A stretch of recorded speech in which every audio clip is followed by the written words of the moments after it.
Bonjour tout le monde et bienvenue à cet épisode Oracle Tube.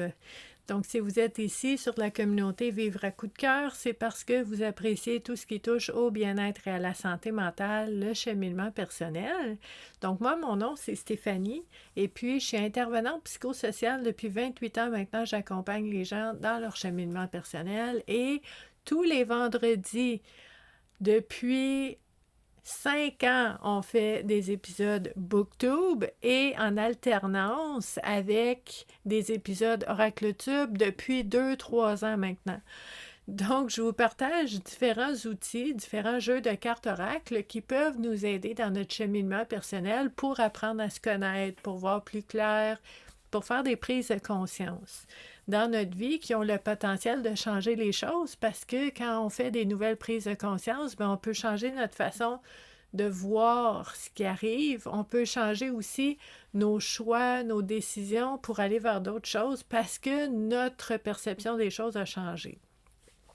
Donc, très, très, très précieux de faire des prises de conscience et d'avoir des outils qui peuvent nous aider en tant que déclencheurs de prise de conscience. Et les jeux de cartes Oracle sont un de ces outils-là. Donc aujourd'hui, je vous partage en fait un jeu de tarot. C'est le premier jeu de tarot que je vous propose pour faire un exercice de cheminement personnel. D'habitude, c'est des jeux de cartes Oracle. Mais là, on a un beau jeu de tarot qui nous vient de Morgane Céleste, que j'aime beaucoup. Donc, ça s'appelle le tarot des destins révélés. Rien de moins. OK?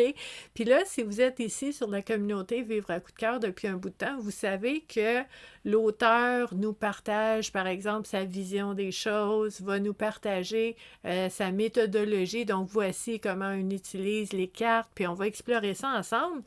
Mais moi, ce que je vous propose dans l'épisode Oracle Tube, c'est aussi d'utiliser ce jeu de cartes-là sans nécessairement faire ce que l'auteur nous propose, mais de faire plutôt un exercice de cheminement personnel avec ça.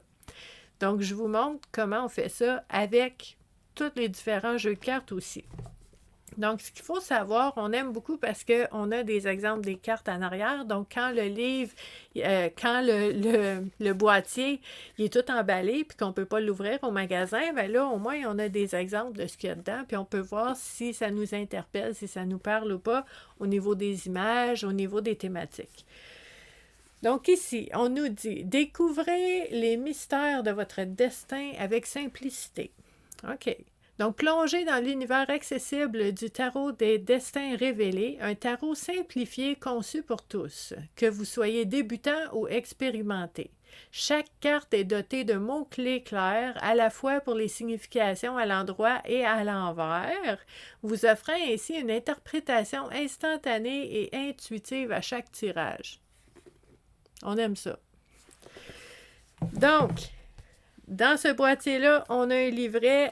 Il est en couleur, on aime ça. On aime ça quand il y a de la couleur. On sait que ça coûte plus cher, fait qu'on l'apprécie quand ça peut être fait. Et dans ce livret-là, vous savez, souvent je vous dis, quand on fait l'activité Connais-toi à toi-même, puis quand on utilise les jeux de cartes pour un objectif de cheminement personnel, je vous dis, on met le livret de côté, on s'en sert pas, on veut voir c'est quoi nos propres interprétations à nous, qu'est-ce qui émerge en nous, donc les liens, les souvenirs, les émotions, puis ça va être notre réponse.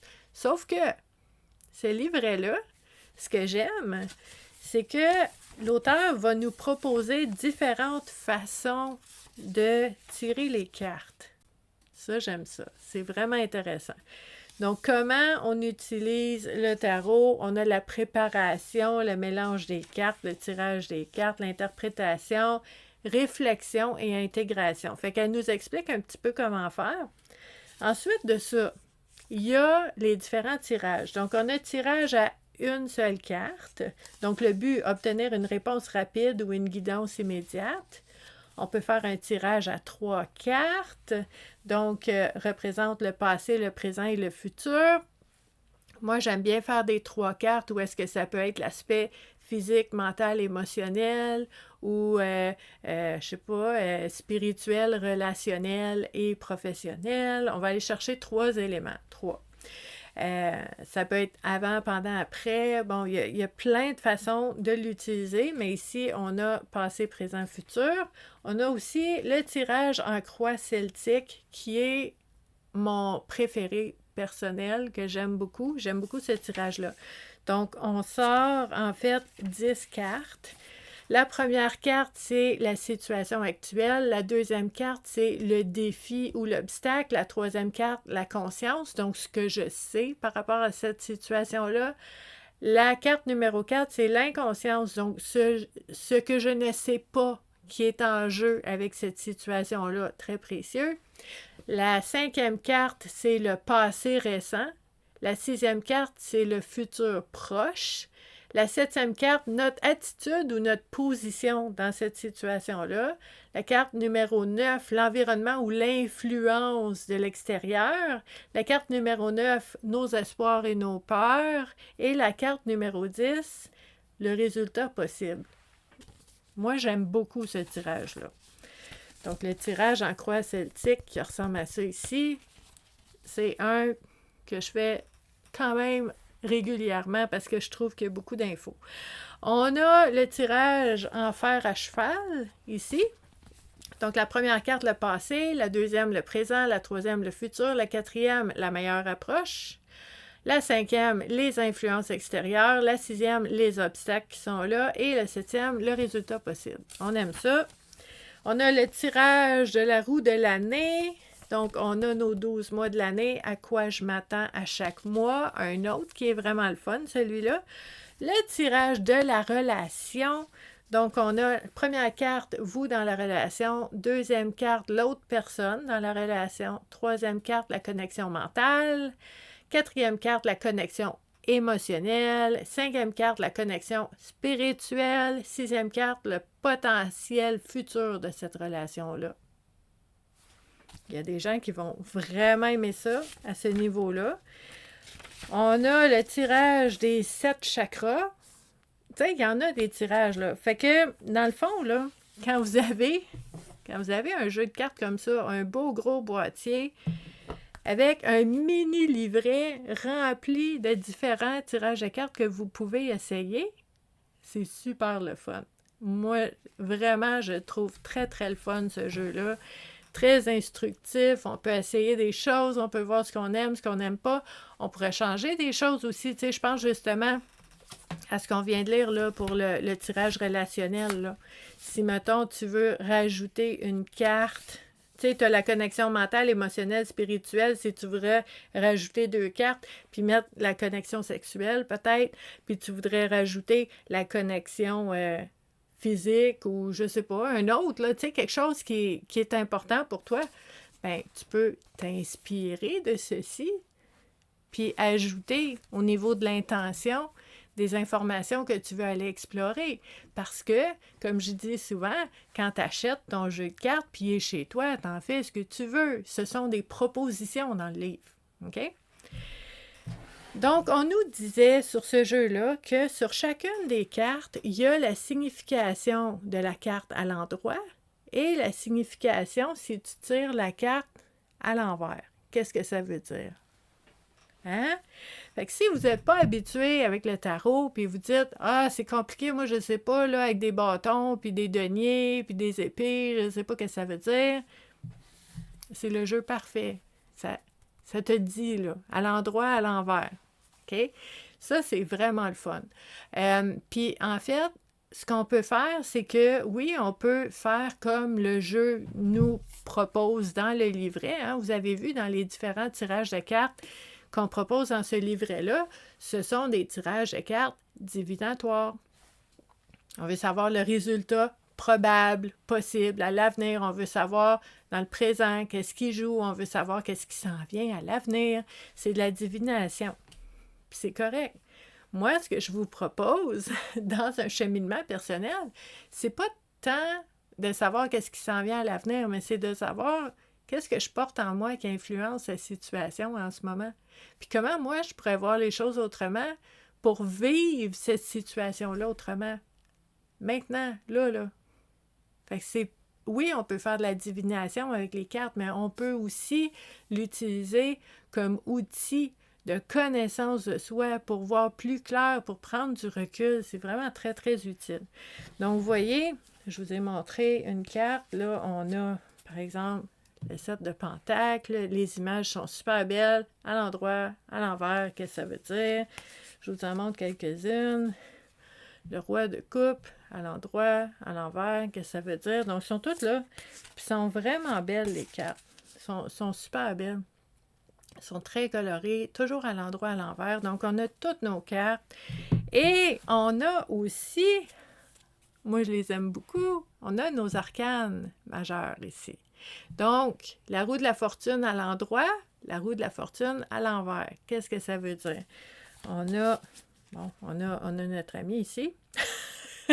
Donc, à l'endroit, à l'envers. On a le chariot à l'endroit, à l'envers. On a, écoute, on les a toutes.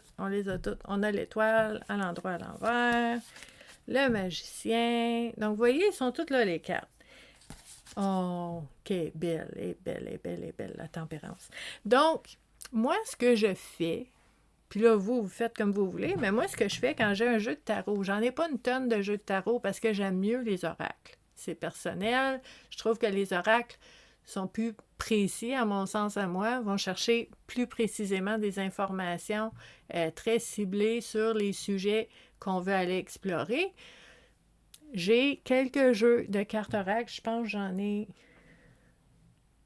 3, j'en ai 2 en anglais, puis j'ai lui. That's it. Puis j'ai une centaine de jeux de cartes oracles, OK? Mais je suis capable de voir l'avantage de chacun, puis même de les utiliser ensemble, de les mélanger pour avoir des infos. Donc là, ce qu'on va faire, c'est que moi, j'ai divisé en 2 paquets, les mineurs et les majeurs. Fait que j'ai un gros paquet, puis j'ai un plus petit paquet. Puis ce qu'on va faire, c'est qu'on va se pratiquer. Donc, je vais brasser les cartes de mon plus gros paquet. Et puis les cartes sont grosses. Là. Ça, je peux vous dire, là, ça fait partie de l'évaluation du jeu de cartes, là, mais si vous avez des petites mains comme moi, là, pas facile. Mais c'est pas grave, sont belles, sont évocatrices, puis on est content de l'avoir. Donc, on fait attention, on brasse les cartes en ayant l'intention que dans notre cheminement personnel, puis dans notre réflexion d'aujourd'hui, qui n'est pas divinatoire, mais qui est pour mieux se connaître et mieux se comprendre maintenant dans les situations qu'on vit, que les thématiques qui vont ressortir soient déclencheurs de prise de conscience, qui soient importantes, concrètes, pertinentes et vraiment précises en ce moment même. Donc, on va sortir quelques cartes et on va sortir aussi, je vais brasser mon petit paquet de mes majeurs. Donc, moi, j'appelle ça les bonhommes. C'est les personnages, donc l'ermite, puis la roue de la fortune, puis toute cette belle gang-là, l'étoile, le soleil. Puis, on va brasser ça aussi, puis on va en sortir une. OK? Puis là, on va mettre tout ça ensemble pour voir comment, pas nécessairement ce qui nous attend à l'avenir, comme l'auteur nous propose, mais plutôt comment je peux réfléchir, comment je peux faire une introspection sur les sujets qui sont sortis, qui risquent de m'aider à voir les choses autrement, à changer au niveau de mes décisions, mes choix, puis à changer ma façon de vivre ce que je vis aussi. Donc, on a sorti le 9 de Pentacle. OK? Puis là, peut-être pour vous, vous dites, je sais pas c'est quoi. On va lire. Si tu l'as sorti à l'endroit, ça dit réalisation, indépendance, abondance, luxe et satisfaction. Ça regarde bien? Donc, OK. Ça, on pourrait l'utiliser comme divinatoire, de dire, ouais, ça regarde bien, puis je m'en vais vers quelque chose de bon, la satisfaction, le luxe, la réalisation, l'indépendance, mais dans un cheminement personnel. Ce que moi, je vous propose, on pourrait utiliser une carte comme ça, puis se poser la question, OK, pour vraiment me sentir indépendante en ce moment, pour sentir que j'ai de l'abondance dans ma vie, de quoi j'aurais besoin pour vraiment y croire, là, puis pour remarquer, reconnaître que j'ai déjà de l'abondance dans ma vie, peut-être. Donc, au lieu de toujours courir après quelque chose qui s'en vient à l'avenir, comment je pourrais faire pour activer ce sentiment-là d'abondance, d'indépendance dans ma vie maintenant. Puis là, dans ta réflexion, tu pourrais te dire, ben, je pourrais commencer par observer autour de moi, puis en moi, c'est qui les personnes qui sont là? Qui sont les personnes qui m'aiment, puis qui veulent mon bien, puis qui me soutiennent, puis qui a de l'entraide, puis de la collaboration? Puis quelles sont les situations que je vis qui sont déjà vraiment, vraiment belles, puis que j'apprécie, puis je suis tellement heureuse de vivre ça? Ce que ça fait, c'est que, tu sais, oui, dans la divination, je pourrais attendre là, de vivre l'abondance, puis d'avoir des belles surprises, puis tout ça. Mais dans un cheminement personnel, je pourrais déjà, maintenant, dès aujourd'hui, au lieu de toujours attendre le prochain cadeau, la prochaine surprise, le prochain sommet, la prochaine tâche atteinte, la première chose que j'ai faite, ben, je pourrais dire, OK, j'ai déjà en ce moment des éléments où est-ce que je vis de la liberté et de l'indépendance. J'ai déjà dans ma vie des éléments où est-ce que j'ai une grande satisfaction puis que j'ai de la reconnaissance, j'ai de la gratitude pour les gens autour de moi. Maintenant. Donc ça, c'est utile. Si tu as sorti la carte à l'envers, ton bonhomme est à l'envers. 9 de Pentacle à l'envers, c'est écrit manque de satisfaction, dépendance financière, difficulté à apprécier les réalisations, isolement, insécurité matérielle. Ça, dans mon cheminement personnel, je pourrais l'utiliser à l'envers, si tu le tirais à l'envers, puis tu te dis, OK, qu'est-ce qui fait que dans ma vie en ce moment, je manque de satisfaction, que je vois pas ce qu'il y a de beau et qu'il y a de bon dans ma vie? Qu'est-ce qui m'empêche de voir? Quels sont les blocages? Quels sont les filtres? Qu'est-ce qui existe dans ma vie qui fait que je vois juste ça, puis je vois pas le reste qui est bon dans ma vie? Voyez-vous comment c'est précieux comme réflexion, là? Puis on n'est pas dans la divination. On est dans j'utilise les thématiques qui ressortent pour déclencher des prises de conscience qui peuvent m'aider à mieux comprendre puis à changer des choses au besoin. Hein? Donc, ça devient très précieux. Là, j'ai brassé les cartes de mes cartes majeures et on a sorti la tempérance, justement. Donc, à l'endroit, on nous dit équilibre, modération, harmonie, alchimie, patience. OK. Fait que là, si je tire la carte de façon droite, debout, à l'endroit, donc à ce moment-là, je pourrais me poser la question dans mon cheminement personnel, qu'est-ce qui me permet d'être en équilibre en ce moment? Même s'il y a certains éléments des sphères de ma vie qui brassent, qu'est-ce qui me permet d'être en équilibre? Qu'est-ce qui m'aide à maintenir, à cultiver l'harmonie, même s'il y a des choses qui ne vont pas parfaitement bien? Qu'est-ce qui est dans ma vie qui m'aide à avoir la patience de donner du temps au temps pour arriver à ce que j'aimerais vivre, mais en attendant d'être satisfaite de ce que je vis? OK? Ça, c'est des belles réflexions en lien avec la tempérance. Si tu as tiré la carte à l'envers, on va aller voir ce que ça dit. Déséquilibre, impatience, excès, disharmonie, difficulté à combiner les opposés. I love it. Moi, en tant qu'intervenante sociale, je regarde ça, puis je me dis, OK, dans un cheminement personnel, on pourrait se poser la question, est-ce que ça m'arrive des fois, possiblement, d'être dans une vision des choses noir ou blanc? Je vois juste des opposés. C'est merveilleux ou c'est de la merde? Puis, il n'y en a pas de nuance. Est-ce que c'est possible que je sois un peu comme ça, là, que j'aie cette tendance-là à voir les excès, à voir les opposés et à ne pas voir toutes les nuances dans les situations, dans les émotions? Est-ce que j'ai tendance à faire ça, moi? Ça, c'est une prise de conscience vraiment, vraiment importante. On pourrait aussi se poser la question, justement, quand on parle d'excès, de déséquilibre, je pourrais me poser la question, est-ce qu'il y a une sphère de ma vie qui prend vraiment beaucoup, beaucoup, beaucoup de place en ce moment, là? Puis est-ce que c'est excessif? Puis est-ce que ça m'empêche de vivre pleinement d'autres choses? Est-ce que je gagnerais à aller mettre la modération un petit peu là-dedans, là? D'aller d'aller ramener les excès vers le milieu pour être plus en équilibre. Puis si oui, comment? Qu'est-ce que je gagnerais à ramener vers l'équilibre?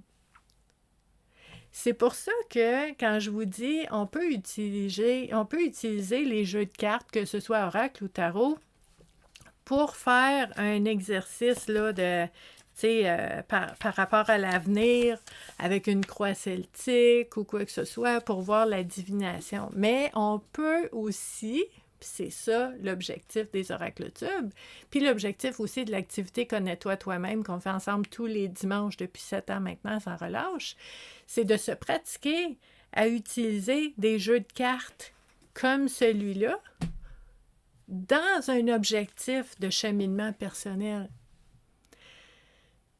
Souvent, les gens vont dire « Ah ouais, ça c'est pour connaître l'avenir, c'est de la divination. » Je vous dis pas non, là. Oui, et on peut aussi faire d'autres choses avec. Puis si vous me posiez la question, là, ça me vient naturellement comme ça, on va y aller, hein? C'est très spontané, ces épisodes-là. Si vous me posez la question, Stéphanie, tes 100 jeux là, de cartes oracle, puis tes 3 jeux de tarot, là,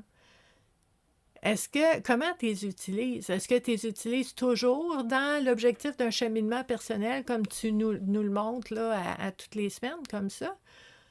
Ou est-ce que c'est pour la divination? Puis moi, je vous dirais, ça dépend de ce que j'ai besoin dans le moment, ça dépend de ce que je cherche, ça dépend de l'angle que je veux explorer. Puis je trouve que cette façon de faire-là, qui est flexible, souple, adaptée aux besoins du moment, ça fait en sorte qu'on n'est pas dans la rigidité, puis on n'est pas têtu à dire « ben ça, c'est un outil juste pour ça ». Non! C'est un outil. C'est un outil. Une brique, c'est un objet. OK? Un jeu de cartes, c'est un objet. Une brique, c'est un objet. Tu peux bâtir une maison, tu peux casser une fenêtre. Qu'est-ce que tu veux faire avec ton outil? Moi, des fois, mon jeu de cartes, je le prends pour la divination, puis des fois, je le prends pour faire de l'introspection puis du cheminement personnel. Je trouve que ces outils-là, pour ce qui est de la divination, sont, tu sais, tout le monde connaît ça, tout le monde a déjà vu ça. C'est pour ça que je trouve ça important de vous montrer l'autre façon de l'utiliser qui est un peu moins connue. Donc, c'est pour ça qu'on fait des oracles tubes. Donc, si ça vous parle, ce jeu de cartes-là, je vais vous mettre en lien sous la vidéo les différents endroits où est-ce que vous pouvez avoir de l'information sur ce jeu de cartes-là. Et si vous aimez tout ce qui touche au bien-être et à la santé mentale, ben, je vais vous mettre sous la vidéo les différents endroits, les différentes plateformes où est-ce que vous pouvez suivre Vivre à coup de cœur pour parler de bien-être, de santé mentale et de cheminement personnel tous les jours de l'année. Donc, merci beaucoup d'avoir été là. Puis je vous dis à la prochaine. Bye!